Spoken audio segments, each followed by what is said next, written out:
Check, mic check. What's up with y'all, man? Give people some time to get up in here. Oh, man, it's your host, F. Merritt, Pound for Pound Boxing Channel, baby. Got a couple things going on in boxing news today. You know, give people a little bit of time to get up in here as I take a sip of my drink. You feel me?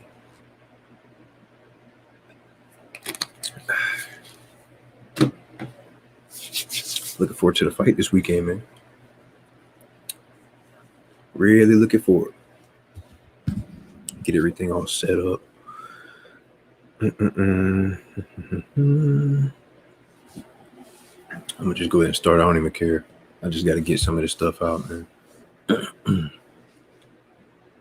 You know. Man. Let me see what's going on here. Okay, first of all, Errol Spence, Danny Garcia tomorrow night, pay-per-view, $75. Weigh in, I seen pictures of it. Didn't even see the video. I'm probably watch the video in a minute. But everybody looked good. I think both of the guys came in 146. We got a fight, ladies and gentlemen. That was one of my concerns about, I know Danny was looking good. They say Errol was looking good. I have my own opinion about it. But he made weight. Now the next question is, what's he gonna rehydrate to? Because it's gonna be, he's gonna come in there looking crazy. I don't know what he's gonna rehydrate to, but I mean, since it's a unification, technically, you know what I'm saying, because WBC and IBF, usually if it was IBF, then they would have a second day weigh-in. So Errol didn't have to worry about that. He can just eat steak and potatoes all day right now. You feel what I'm saying? So we don't know what he's going to come into the ring weighing. Like Danny, I think his last fight, he said he had a problem making weight. I think he said after this fight, he's going to go to 154. I don't know how that's going to work out for you. But, hey, if you can do it, do it. You know what I'm saying? But, yeah, I'm excited about the fight. I think it's going to be an interesting matchup. I've given my prediction. I'm going to say it again. Oh, man, I'm picking Errol. If Errol is who he was before the accident, and, from what the trainer's saying, of course, the trainer's going to come out and say, oh, my fighter is better than ever. He's hitting harder than ever. Cool. But it could have sparked a hunger. He could have got that eye of the tiger back in him. Not to say it ever left, but I mean, you kind of on top. You, the A side, against anybody you fight except for Pacquiao right now, realistically. You are the A side. You got 2 belts. Everybody else has 1. I think even Pacquiao's gonna be the A side. That's probably why. Pacquiao was like, I'm not even gonna entertain that fight. And Danny, if he comes in there, we don't know. I mean, he's not gonna rehydrate that much, but I mean, he's still got power in both hands. He's a counter puncher, great timing. That's his one thing. He's great timing. I remember him after the Sean Porter fight. Jalik the leader, what's up, man? I know after the Sean Porter fight, he was sitting at the panel at the desk with Keith Thurman, and he had a smile on his face. He was excited from what he saw, because Sean Porter was touching Errol up. Let's be real. He was putting hands to him. Good fight. I think that was a classic fight to me. I enjoyed that fight thoroughly. But Danny was probably looking at it like, oh, if I touch him, it's over. Like, you know what I'm saying? If he hitting him like that, and if I touch Errol, he's going to sleep kind of thing. But it just depends on what type of Errol Spence gets there. Now, Errol, I think he has a 3.5 or 4 inch reach advantage against Danny. So we might be looking at another Mikey Garcia Errol Spence situation where he boxes on the outside, uses his jab. But I mean, it just depends on what Danny can deal with and what adjustments he can make. If he can get around his jab, then, you know what I'm saying, we got a whole nother situation. But then what's Danny going to do? Is he just going to rely on the no look, left hook? Errol probably going to weigh 165 with that. That's what I'm saying. That's exactly what I'm saying. Absolutely. We don't know what he's going to come in. This might be the old Errol. This might be a Chris. Well, I can't say it's going to be a Chris Algieri Errol Spence, but we might have him walking Danny down or trying to walk him down like that. I'm going to say this. If Errol fights Danny Garcia the same way that Lamont Peterson did on the second half of that fight, Danny might be getting up out of there. They might have to stop the fight.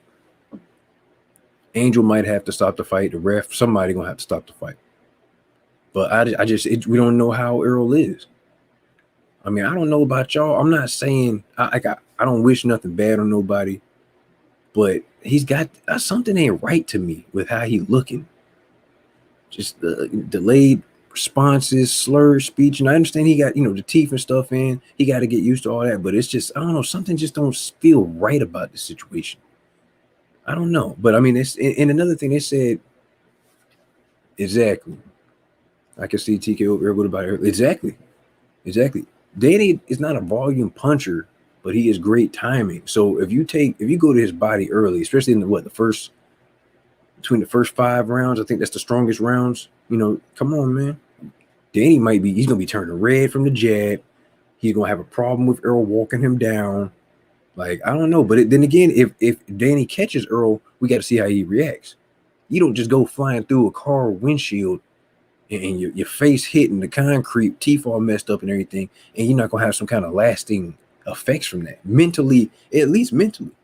I don't even know what kind of sparring partners he had. Of course, he said like every camp, everybody says in camp, oh, camp went tremendous. We'll see how that goes, but I mean, I don't know, man. I'm just looking forward to the fight. Undercard, $75. That joke should have been like probably $30, $40. I ain't gonna lie to you. Because Maurice Hooker was supposed to be on the undercard. He pulled out for whatever reason. It's always something. I'm kind of getting tired of it. It's always something with him. Because they could have put Maurice Hooker, Josito Lopez as the co-main. Honestly, that would have made the card so much better. Something to look forward to. We got Fundora in there. I don't know how this dude makes 54 and you 6'6". My God. I know he's hungry. He's hungry as hell right now. How are you 6'6", weighing 154? You dog. I don't know how old he is. I know he's young, but golly, bro, you're 6'6", weighing 154. Like his frame, he's gonna go up to like heavyweight probably. Come on, man, that's crazy. Now, I think, what was it last fight? I think Lattimore, he beat him on Showtime. I think he beat the brakes off of that boy. That was ridiculous. That was crazy. But yeah, he's in the co-main. I think he's facing Cota. Yeah, last time I seen Cota, he got knocked out by Mel. But I mean, I think, yeah, whatever. If that happens, cool. But I just like bigger names on my undercard, especially you trying to charge me $75. But I'm not going to get into that. We're going to get back to the Danny Errol situation. And like I said in my past live, I think Errol takes it. If Errol is who he says he is, and he's back to the old Errol Spence, he takes it. I think he could do it either way. He can stay on the outside, work the jab. Danny's going to be reaching, trying to make something happen, especially as the rounds, go on. And then, or he could just walk Danny down. And we can see what happens with that. But it all depends on what happens when Danny hits him. That's it. Danny hits him and he doesn't react right, because at the end of the day, this is Errol's biggest puncher that he's ever faced. Even Keith Thurman was like, hey, Danny hits hard. A lot of people was like, Danny hits hard. Ask Adrian Granados how Danny hits. Like a truck. But, we'll see what happens, man. I'm excited for the fight. I just $75. God. And I promised y'all, I'm going to pick a winner doing this, pay-per-view giveaway. I gave away a pay-per-view, Mike Tyson, last week. All you got to do is follow the Instagram, P4PBC, subscribe to the YouTube channel, and you're automatically entered in it. But you know what? After this, I'm not going to do this for every pay-per-view. I ain't going to lie to you. I'm going to do this for only the big fights. I'm not doing this for, just rinky-dink pay-per-views. It's got to be a big fight. I'm sorry. Real talk. If it's a big fight, I'll give away more than a couple. But golly, dog. Because I just don't feel like I'm getting the right value for my money with these pay-per-views charging me $75. Now, they might be great matchups. I'm saying stars on the undercard. Like, and I hate to say this, I always say this, UFC has the full undercard, and you got fights that you're looking forward to on the card. That's one of the things I do respect about Dana White and UFC. If we could move, transfer that over to boxing and give us better undercards, that'd be great. But I understand the business of it. You got to pay the main event, They you know, their guarantee is so much money. But wouldn't that make for more pay-per-view buys if you have a better undercard? Like, just really think about that. When was the last time somebody was really excited about the whole card? I think the best undercard I probably seen was what was it? Mayweather and Canelo. They had Danny and Matisse on there. You know what I'm saying? Like, let's be real. That was a fight. That was a, you know what I'm saying? Exactly. Undercards be weak. Like tomorrow, I'll probably skip the undercard. That's what I'm saying. But it's sad because we paying $75 to skip the undercard. If you're gonna do it like that, you might as well just charge me $25 and just to see the main event. I'm happy with that. You know what I'm saying? I get the fight I want, and I'm paying $25. I'm fine with that. Don't charge me $75 to, you know, pay for a whole bunch of fights I don't care about. You know what I'm saying? Just a whole bunch of dudes we've never heard of, and they might turn out to be great fights, but I'm not happy as far as the value. You know what I'm saying? Especially, and this is another thing. I did a video about how many pay-per-view buys Danny Garcia and Errol Spence are going to do, especially coming off of the week after the Mike Tyson Roy Jones. Now we understand they moved it, and it was, I don't know if it was a smart move. Maybe somebody needed more time to make weight, or, you know, needed to recover, and I think it worked out as in Errol Spence's benefit. But overall, this is a week removed from Mike Tyson and Roy Jones. Everybody just spent $50. Tyson Roy pay-per-view has put a lot of pressure on people. Exactly. And guess what? Everybody spent $50 on that undercard. I mean, on that pay-per-view from last week. So a lot of people don't have money. You feel what I'm saying? Not to mention, it was a great value. It was a phenomenal spectacle of a pay-per-view. That's how you do a pay-per-view. We had an NBA player in there getting knocked out. You know, hey, shout out to Nate Robinson. At least he got in the ring. Everybody clowning it. They don't even want to get in the ring. So salute to him. At least he got up in there. You know, you got, was it Jake Paul, YouTuber, you know, a lot of subscribers, you know what I'm saying? Popular, new generation. We got the rappers involved, old and new, Snoop doing commentary. That was classic. Then you got the two legends of Mike Tyson, you know what I'm saying, Roy Jones in there. Come on, man. They did what? Rumored to do 1.5, 1.2 pay-per-views. Bro, when was the last time somebody did those numbers? I think the last big pay-per-view post-Mayweather was like, what? Canelo Triple G 1 and 2. Tyson Fury and them didn't even do that. Tyson Fury and Wilder didn't even do that. I think the highest they did was like 850, 900. Like, come on, man. But tomorrow night's gonna be a good night. I'm excited. We had a fight tonight. We had was it Billy Joe Saunders against Martin Murray? I didn't even watch it. You know what I'm saying? Because I knew how it was gonna play out, and that's exactly what happened. Billy Joe Saunders just destroyed him. Just landslide. You know what I'm saying? The presentation alone is way better than anything else boxing dudes be too cool. Exactly. Thank you. The presentation alone was ridiculous. I enjoyed every bit of that. I enjoyed every bit of it. And the sad part is it was no fans. But it was $50. I got my money's worth. I'm happy. So I'm good with it. But, you know, Billy Joe Saunders tonight, you know, he handled his business. I'm hearing Andrade wants him to, you know, once that fight. I don't like that fight. The fight was supposed to happen before Billy Joe Saunders. You know, he got popped for the inhaler because it's legal over in the UK, but it's not legal in America. And okay, cool. But I don't like that fight because I think it's going to be a chess match. It's going to be a strategic chess match. Billy Joe Saunders is going to be moving around. You know what I'm saying? Andre going to be moving around. It's going to be boring. It's going to be a good fight for hardcores, but it's going to be boring to the casuals. I don't really like that fight for him. I really like Triple G for Andrade, Triple G for Billy Joe Saunders. I like Jaime Munguia for Andrade. I like Jaime Munguia for Triple G. I like that. But I honestly, realistically I see Billy Joe Saunders and Danny Jacobs fighting. I feel like that. Even though Danny Jacobs' contract is up with his own, he might just go on a fight-by-fight basis. And I think that's a better fight. Even though Danny Jacobs didn't do himself a disservice, you know what I'm saying, by a terrible performance against, what's his name from Philly? It wasn't Granados. I mean, not Granados. What am I talking about? Not Granados. You know what I'm talking about. But yeah, man, he was a terrible. He really lost that fight. He really lost that fight. But yeah, I see that fight happening. Because it's really, what is there to do for Billy Joe Saunders? If Triple G doesn't want to fight you, you're probably not going to get the Canelo fight, especially since he's out of the DAZN deal and he can go on a fight by fight basis. He can go over to PBC with the bigger names. He can come back to the DAZN and get the little fish and get paid all that money that's guaranteed. You know what I'm saying? It is what it is. You know, I know Eddie Hearn was doing a press conference. Well, he, doing the post-fight interviews or whatever, and Billy Joe Saunders standing right next to him, and he was saying, "Hey, listen, when he gets that call for a big fight, he's got to be ready." And the person asking the question, the interviewer, was kind of hinting that Billy Joe Saunders, isn't really ready all the time. And he was like, "I never turned down a fight. They asked me to fight this person. Something always happens with them. They're the ones that turn down a fight, blah, blah, blah." But he definitely needs a good fight. He definitely needs a good fight. His last good fight was against David Lemieux. He destroyed him. But maybe he needs to start picking those type of fighters. Flat-footed, power. That way he can move around and do his thing, and they have a hard time catching him and cutting the ring off. That's why he needs a Triple G. But Triple G can cut the ring off on you. But then again, Triple G is getting older. Triple G is almost 40 years old. That's what would make for a good fight. But ever since he got to 68, ever since Billy Joe Saunders got to 68, he hasn't been looking good. We got to be honest. He's been fighting nobodies. And that seems to be the theme at the DAZN.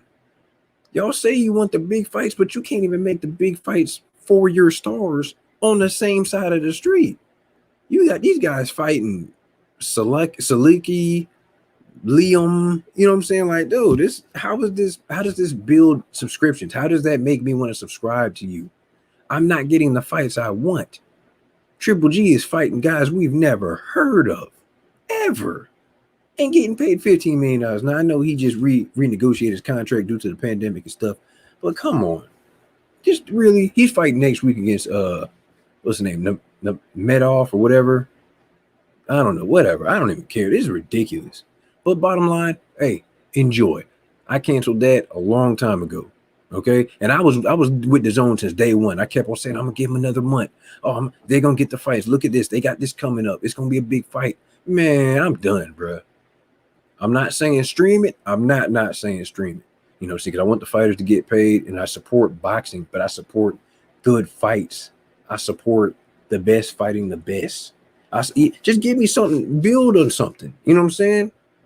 Okay, if we're not going to get the big fight yet, okay, we're going to put this good matchup right here to set this up. That's my thing. And the DAZN's not really doing that. And then I did another video saying, is Triller what the DAZN was supposed to be? See how Triller had everything set up, presentation, drama, entertainment. That's how the DAZN is supposed to be. The DAZN, they had the lights and stuff, and they come off as cheesy. I'm not gonna lie to you. They come off as cheesy. The commentary nowadays, they disrespect. You see how they were disrespecting Devin Haney when he was in the ring fighting Gamboa? They were kind of going at each other, a little bit during the Danny Jacobs fight against Gabriel Rosado. Like, that was ridiculous. Then they messing up. They had a Chavez Jr. over in Arizona. They had a brawl out there. You know what I'm saying? They almost started a riot. They throwing stuff all in the ring because Chavez Jr. quitting, which was hilarious. I laughed so hard on that. I'm not gonna lie. Eddie Hearn went through all that stuff with the Nevada State Commission. You know what I'm saying? Because Chavez Jr. didn't want to take the test. You know what I'm saying? We got a random drug test. He didn't want to take it. So he moved the entire event to Arizona just for that to happen, for him to quit. Danny Jacobs doing a post-fight interview. He couldn't even do it. He had to get out the ring. They were throwing trash. People was fighting. Oh, it was hilariously terrible, but entertaining. You know what I'm saying? That was actually better than the fight, to be real with you. But and that's just another example of Danny Jacobs. He beat him. He got a Canelo fight. He lost a Canelo fight. I'm just whatever, man. Whatever. But Usyk is a big one today. Usyk comes out of nowhere. And this, you know what? If you check the video of the Usyk interview that I saw, he has it on his YouTube page. It's a 40-minute interview. It's in Russian, subtitles, this, that, and the third. From the beginning of the interview, they talked about the Usyk Chisora fight and how I think his trainer and his manager were trying to squeeze, take a look and put his hand in Chisora's glove, and they wouldn't let him put his hand in the glove. Well, one of them ended up squeezing the glove and realized there was no padding in the glove. It was like thin leather over the top of it, which that is, are we going to have another glove gate situation? The interviewer asked Usyk, why is he saying something now? He's like, I roll with the punches. I won, but it's a list of things that I didn't like in there. So I'll be better prepared next time. And then he was saying, the interviewer asked, well, Eddie Hearn is your promoter, so why wouldn't Eddie Hearn want you to win? And he was like, it's not about him not wanting me to win. It's about how profitable it would be, as far as business. And I understand what he's saying. You could win all day, but if I'm not making money with you, you're of no use to me. Number one. Number two, you're standing in the way as the WBO mandatory. You're standing in the way of Tyson Fury and Anthony Joshua for undisputed. Because right now, Anthony Joshua, I think next week, Anthony Joshua is taking on Pulev. Is it next week? I do believe it's next week or 2 weeks, whatever. He's taking on Pulev for his IBF mandatory. And then after that, it's going to have his WBO mandatory.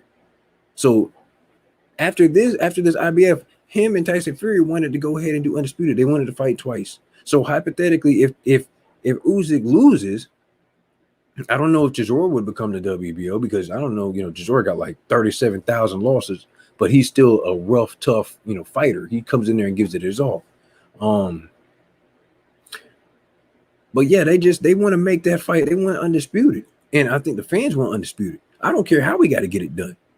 You know what I'm saying? That's probably why WBC tried to make that new little, I don't even know what the name of the division that they did. It's like a light, it's like a super, I don't know what it's called, whatever. They made that division just to put Wilder in there, just to put Usyk in there, so it'll clear out some fighters. But hey, you guys can go get belts down here, but let's have this fight happen over here. And Usyk wants his shot. He said he wants a shot at AJ. Now, realistically, I like Usyk, but dude, you were too small to be a heavyweight. Chisora was knocking you all around the ring, and that is another issue that Usyk was talking about as well. Usyk was saying the ring was too small. He did not realize the ring was that small until I think the day before the fight. And he said he texted Eddie Hearn and asked him, why is the ring so small? Something's wrong with the ring. Eddie Hearn replied, it's the same size ring that you fought Tony Bellew in. I don't know that to be true, but hypothetically, if Eddie Hearn wanted you to lose, right? And I'm not saying that he did this or whatever, but I'll take that back. If somebody wanted you to lose for the benefit of them making undisputed, right? I want the person that's fighting you to have the glove advantage so we can knock you out. Heavyweights hit hard. You're coming up to heavyweight. This is your It's your second fight at heavyweight. You know what I'm saying? You didn't look good in the first one, so you're still adjusting to the power and adjusting to the extra weight on you. We make the ring smaller because obviously we know that you like to move around a lot. We know that you like to use your angles. You like to use every inch in space of this ring. So we make the ring smaller so that way you can't run around. Chisora's going to be putting pressure on you. And that's exactly what Chisora did for the first. He was putting pressure on the first 5, 6 rounds, but he was throwing unnecessary overhand rights and tired himself out. That was ridiculous. All he had to do was get Usyk in the corner, throw your overhand rights, but then mix it up and go to the body when you got him in the corner. That would have wore him down. That was it. You weren't cutting the ring off. You were just slanging him. And then Usyk got a chance to move around. You know what I'm saying? Hit you here, hit you there, jab, move around again. That's how he was winning rounds.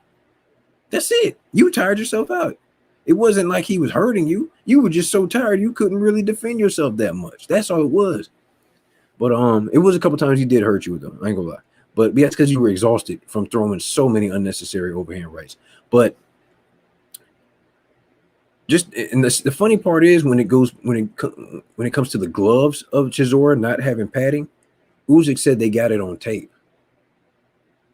So that just opens up a whole nother can of worms. Is this going to be glove gate 2.0, 3.0? You feel what I'm saying? We have another glove gate. It's a lot of corruption in politics in the sport of boxing, man. I don't like it. And we all are used to it. We know it's politics. We know certain guys, they don't want to win. We get it. It's all about the money at the end of the day. We got that. So that's why they don't want Usyk to be in there. They don't want Usyk and AJ to happen. Now, realistically, I see AJ knocking Usyk out easily. I'm easily knocking him out. Now, if AJ doesn't have stamina and Usyk can get around and use his angles and, make it a boxing match as opposed to, a brawl, okay, we can make it very interesting. But I don't think Usyk has the power to keep AJ off of him. I think if AJ hits Usyk, he's going to sleep. Straight up, he's going to sleep. But if the AJ that fought Andy Ruiz is in there and has had stamina issues in the past, he might lose. But if the AJ that fought Andy Ruiz using the ring, moving around a lot, had stamina, was picking his shots, very careful, you know what I'm saying, he'll win. But bottom line, don't box with him. Don't box with Usyk. Just go in there, get him up out of there, corner him, cut the ring off, go to his body and beat him up. That's how you beat Usyk. But I guarantee you for that fight, it's going to be another small ring. But guess what? Usyk has no control over that because Usyk is in the A side. That's going to be up to AJ if they do fight. But this is another problem. Everybody's like, oh, we want undisputed. We don't want Usyk to win. Oh, he shouldn't have to fight the mentors. Dude, listen, AJ did this to himself. Big Baby Miller, Terrell Big Baby Miller was the reason we have all of these mandatories in the way. If he wouldn't have tested positive, Andy Ruiz wouldn't have came in and beat AJ. Andy Ruiz wouldn't have been the reason why we had to run that back and do a rematch. Just think about that. Just think about that.